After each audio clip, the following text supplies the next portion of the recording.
Ayan, good morning guys. Ito, another sharing na naman ng tips. Kapag ma-encounter nyo yung ganitong unit, ganito sa unit nyo, lumalangit-ngit kapag na-hams, nalulubak.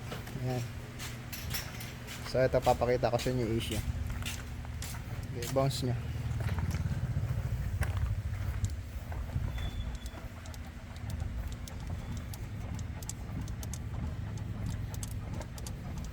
Ayan, kung naririnig nyo, para siyang nag-squeak. So mas malakas yan kapag na-hams. Okay.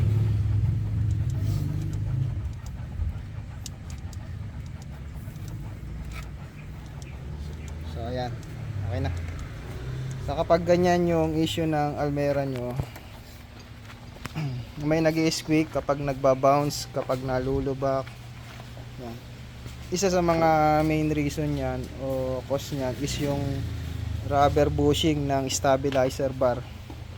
Yan, maluwag na.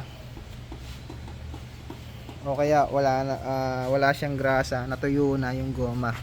So para ma-identify nyo kung doon talaga nanggagaling sa rubber bushing ng stabilizer bar bushing, ang gagawin nyo, tatanggalin nyo guys yung stabilizer link kabilaan.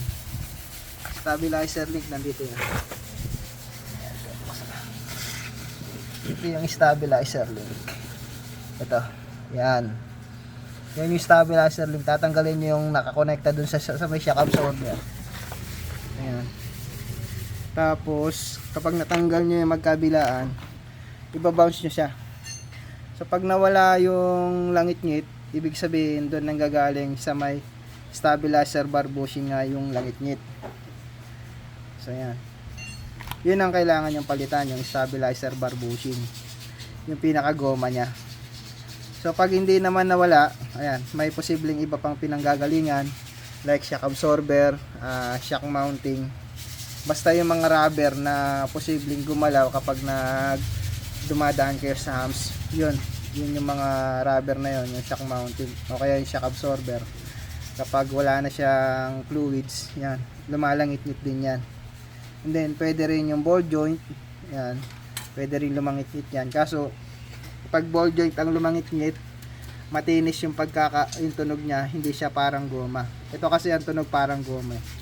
So nung tinanggal ko yung stabilizer link, yan, nawala yung tunog nung binounce namin siya. So ganun lang, pag-check, tanggalin nyo lang yung dalawang dulo ng stabilizer link. Then i-bounce nyo. Pag nawala, doon mismo nanggagaling yung langit-ngit doon sa stabilizer bar bushing. So yun lang, papalitan nyo yung dalawang bushing na yun. Okay. So ito guys, yung sinasabi ko sa inyo, yung stabilizer bar bushing. So ayan, malaki na yung butas niya, kaya may play na yung stabilizer bar dyan sa mismong bushing, kaya lumalangit-ngit siya. So eto, dito yan nakalocate.